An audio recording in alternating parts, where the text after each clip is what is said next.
The atomizer valve turns the material being applied into a fine spray. When the atomizer valve wears out, the sprayer will no longer produce an even spray pattern. The atomizer valve will wear out after about 7 to 10 gallons of material have been sprayed through it. Replacing the atomizer valve is easy to do, and I'm going to show you how. Hi, I'm Mark Socha. Do-it-yourself repairs like these are easier than you might think. From lawn machines to cordless drills, kitchen mixers, Outdoor grills. our how-to videos walk you through each repair from start to finish. So doing it yourself means never having to do it alone. Let's get started. I'll begin by removing the nozzle from the front of the paint sprayer.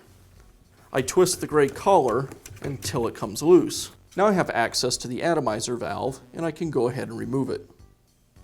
To install the new atomizer valve, I just slide it into the nozzle. And I'll finish up by reinstalling the nozzle.